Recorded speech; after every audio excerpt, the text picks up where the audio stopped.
आदेश आदेश आदेश। गीता ज्ञान का भाग 17, अध्याय 4, श्लोक संख्या 9, 10 और 11। भगवान श्री कृष्ण ने कब और क्यों अवतार लेते हैं वो बताया। समझने वाली बात है, हमेशा धर्म की हानि होती है तब धर्म की स्थापना के लिए, साधुओं की पवित्रता के रक्षण के हेतु, विपत्तियों का नाश करने के लिए भगवान अवतरण लेते हैं। जैसे हमारे शास्त्रों में भगवान के 10 अवतार बताए गए हैं। अगर भी 10 अवतार की चर्चा करें तो पहले मत्स्य अवतार था, बाद में कूर्म अवतार था, तीसरे नंबर पे वराह अवतार था, 4 नंबर पे नरसिंह अवतार था, 5 नंबर पे वामन अवतार था, 6 नंबर पे परशुराम थे, 7 नंबर पे राम थे, 8 नंबर पे कृष्ण थे, 9 नंबर पे गौतम बुद्ध और 10वें में कल्कि। इसमें से 9 अवतार हो चुके हैं, 10वां अवतार बाकी है। बड़ी विटंबना ये है कि आजकल कई लोग अपने या अपने गुरु को भगवान बनाने में बैठे। ये सभी लोग धर्म प्रेमी सनातनी धर्मावलंबियों की आस्था से खिलवाड़ करते हैं। इसके सामने हमेशा सबको बोलना चाहिए। खैर, ये जागरूकता होनी जरूरी है, सनातन में एकता होनी भी जरूरी है। हमारे यहाँ संन्यास्त जीवन के भी भाग है, वो कभी चर्चा करेंगे, मगर समझना जरूरी है ये भी। आगे भगवान श्री कृष्ण क्या कहते हैं वो भी देखने लायक है। 9वें श्लोक में कहते हैं, हे अर्जुन, मेरे जन्म और कर्म दिव्य है, यानी अलौकिक है। इस प्रकार जो कोई वास्तविक रूप में मुझे जानता है, वह इस शरीर को त्याग कर इस संसार में फिर जन्म प्राप्त करने हेतु नहीं आता, बल्कि मुझे अर्थात मेरे सनातन धाम को प्राप्त करता है।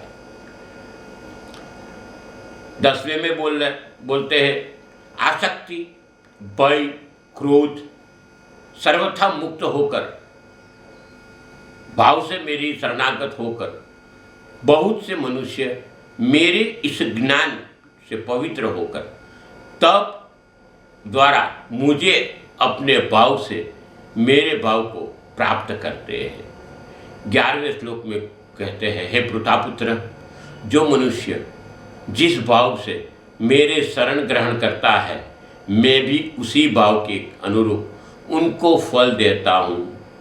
प्रत्येक मनुष्य सभी प्रकार से मेरे ही पथ के अनुगमन करते हैं। भगवान का जन्म साधारण रूप से नहीं होता, वो तो अविनाशी है। जन्म के उपरांत लीला करते हैं, खुद की इच्छा से शरीर धारण करते हुए कभी भी भगवान के रूप आने के बाद वो अवतार कोई रोगग्रस्त नहीं होता, इनमें कोई विकार भी नहीं आता। हम चर्चा करते रहे थे, जो भी भगवान बनने के लिए निकले वो सब कोई न कोई व्याधि से पीड़ित होके या तो शांत हो गए हैं या तो व्याधि से पीड़ित होके जीते। और जब श्री कृष्ण, श्री राम, हम देखो आगे चले जाओ, श्री परशुराम, इनका तो मौत ही नहीं है, वो तो चिरंजीवी है। मगर इससे आगे जितने भी अवतार हुए वो सब में कभी भी किसी को रोग प्राप्त नहीं हुआ। ऐसे तो कहा जाता है, ये 14 साल की वय तक बढ़ते हैं और 14 साल के बाद वही रुक जाता है शरीर, वो शरीर आगे नहीं। राम स्वरूप में आए, उससे पहले माता को दर्शन दिए। श्री कृष्ण स्वरूप में आए, उसके पहले माता को दर्शन दिए। और तभी शंख चक्र पद्म गदा धारण करके दर्शन दिया। माता को दर्शन देने के बाद में लीला स्वरूप अवतार प्राप्त करते हैं, मगर माता उसकी विनती करते हैं कि कौशल्या ने भी की थी और वही काम देवकी ने भी किया था, क्या आप कृपया जन्म लो मगर मनुष्य अवतार में आ जाओ। ये लीला सुनने के एक अद्भुत आनंद प्राप्त होता है। माता जी का ये भगवान की लीला ऐसी होती है जो सुनने के बाद मन निर्मल हो जाता है। अविनाशी होने के बावजूद प्राणी मात्र इनका ध्यान रखते हैं, प्राणी मात्र का, और हर प्राणी में इनका वास है, वो जानते हैं।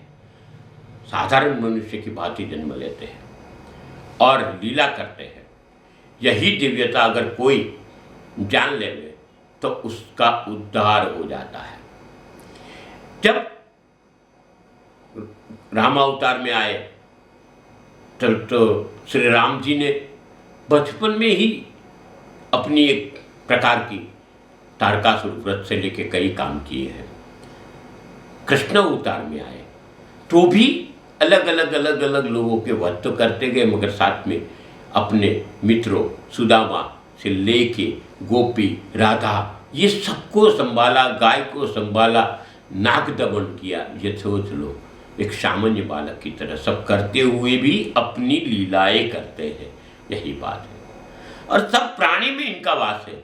इसलिए उमा राम सुबाऊ जेहि ना जाना, ताही भजनु तजी भाव न आना, ये भी कहा है। यानी भगवान के अवतारों के बारे में किसी ने जान लिया तो उसका बेड़ा पार हो जाता है। आज आगे भगवान ये भी कहते हैं कि कर्म में आसक्ति कैसे आती है। यहाँ भी कहा गया है जो प्रभु के विमुख हो जाता है ना, उसके अंदर राग प्रवेश करता है और यह राग ममता का स्वरूप लाता है। ममता लोभ की प्राप्ति कराता है, लोभ आकर्षण लाता है, आकर्षण वासना लाता है, और जब इनमें से श्रृंखला टूटती है और कभी कोई मनमानी चीज नहीं होती तो वो विचलित भाव के कारण खुद में क्रोध उत्पन्न होता है, और जब क्रोध उत्पन्न होता है तो खुद का ही अनिष्ट करते हैं। उल्टा एक और चीज हो जाती है, जब खुद का अनिष्ट होता है तो एक प्रकार का भय, डर दिमाग में बैठ जाता है। मगर उससे उल्टा देख लो, प्रभुमय होने से ये सबसे मुक्ति मिलती है और पदार्थ और क्रिया से हमारे संबंध टूट जाते हैं। खुद का प्रयोजन ना होते हुए भी भगवान केवल लोगों के कल्याण के लिए ही अवतार लेते हैं, क्योंकि सृष्टि की हानि और जीव मात्र की हानि भगवान नहीं सह पाते हैं। हिरण्यकश्यप द्वारा प्रहलाद पे एक प्रकार से बहुत प्रताड़ित किया गया, और जब एक पद्धति आई कि एक खंभ तैयार किया वो लोहे का आखिर में, और बोला कि इससे बात बिड़ लो अगर तेरे भगवान सब में है तो हिरण्यकश्यप भी थोड़ा हिल गया था, मगर प्रभु में अटूट श्रद्धा थी। तभी इन्होंने एक चीज देखी, लाल घुम एकदम रक्त कलर का खंभ हो गया था, इस प्रकार गर्म किया था वो लोहे के खंभ को, फिर भी वो स्तंभ के अंदर कीड़ी चलती देखी। देखो भगवान ने उपदेश दिया, आप चिंता मत करो, हम हैं। और वो स्तंभ को जब बात पड़ी तो वो स्तंभ फटा और इसमें से नरसिंह अवतार प्राप्त हुआ। यानी भगवान कई दफे तो भक्तों के सुख के कारण के भक्तों की तकलीफों को हरने के लिए ना चाहने पर भी अवतार लेते हैं। भगवान ये नहीं सह पाते कि मेरा भक्त दुखी हो। यही भगवान के आकर्षण से सब कुछ अपना मोह छूट जाता है। और मोह छूट जाता है तो धीरे धीरे धीरे धीरे कई चीज़ों से हम बाहर निकलते हैं। छोटा बच्चा होता है, वो कंकर के साथ खेलता है, कंकर छोटे छोटे होते हैं, उसको अपना आधिपत्य समझता है। मिट्टी में खेलता है, मिट्टी को अपनी आधिपत्य समझता है। अरे कई दफ़े तो ये कंकर और मिट्टी के लिए दूसरे बच्चों से लड़ भी लेता है, जैसे मेरी खुद की मिलकत हो। और ये आधिपत्य जमाने की पद्धति होती है। जब इंसान बड़ा हो जाता है, वही बच्चा इंसान हो जाता है, तो पैसे, धन, दौलत, मिलकत इत्यादि के पीछे भागने लगता है। अब उसके जीवन में उस कंकर का कोई महत्व नहीं है। बस उसी तरह भगवान को समझने के बाद, इनकी शरणागत में जाने के बाद संसार के आकर्षण, राग, द्वेष सब दूर हो जाता है। खुद प्रभुमय हो जाता है इंसान। और जब प्रभुमय हो जाते हो तो कुछ अलग ही बात हो जाती है। यहाँ भगवान ने एक चीज़ बहुत बड़ी कही, हर मनुष्य को कोई न कोई का आसरा लेना ही पड़ता है। ये संसार है, हम सामाजिक प्राणी हैं, तो ये अकेला नहीं जी पाता है, तो उसके सिवा जीना हराम हो जाता है किसी के आश्रय के बिना। तो क्या हम भगवान का ही आश्रय न ले लें? और यही संन्यास्त जीवन लोग करते हैं, भगवान का आश्रय लेते। ज्ञान योग में मनुष्य पवित्र होते ही फिर भी कर्म की दिव्यता कुछ और है। ज्ञान की बात होती है, पुस्तकें पढ़ ली, ज्ञान आ जाता है, ज्ञान योग आ गया, मगर उसको जब तक अपने कर्तव्य में न लाओ, अपने वर्तन में न लाओ, अपने आचरण में न लाओ, तब तक ज्ञान योग का कोई महत्व नहीं है। इस संसार में सब चीज़ें नाशवंत है और उसी से हम आकर्षित होते हैं, और आकर्षित होने के बाद में अपवित्र बन जाते हैं। भगवान ने पहले ही समझाया कि मन, इंद्रिया, प्रतिष्ठा, मान, अपमान, जमीन, मिलकत ये संसार की ही देन है, और उसका संसार के लिए ही उपयोग करना वही पवित्र प्रदान करने वाली बात है। इसे ही सच्चिदानंद कहते हैं। देह हो या अपनी मिलकत हो, वो सब संसार से प्राप्त हुआ है और संसार को ही देना है। दुख मिले तो भी तूने ही दिया है, सुख मिले तो भी तूने ही दिया है। सच्चिदानंद इसी को बोलते हैं कि ये शब्द को समझना है, सतत चित्त में आनंद लाना। सतत चित्त में आनंद परमात्मा शिव की एक प्रार्थना है, जो हम कपूर जलाने के समय बोलते हैं, समझना जरूरी है। चलो हम उसके बात करें।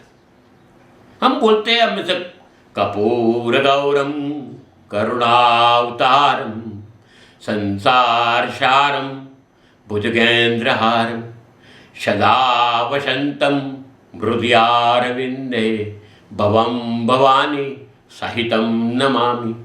कपूर जैसा गौर वर्ण वाले करुणा के अवतार, संसार के सार को समझने वाले,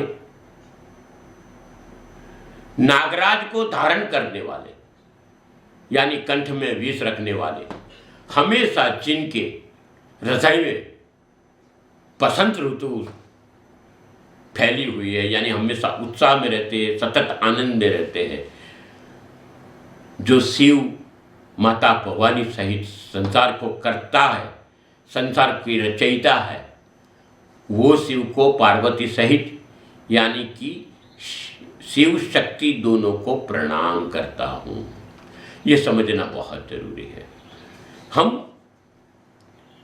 कई दफ़े जाने अनजाने में ये भूल जाते हैं, अज्ञानता में हम भूल जाते हैं कि जितना हमें अधिकार है उतना नारी शक्ति को भी अधिकार है। और इसी के लिए भगवान ने शिव पार्वती, राधा कृष्ण, सीता राम ऐसा बनाया है, ये समझना जरूरी है। और जगत में तभी ही आप उन्नति को प्राप्त कर पाते हो।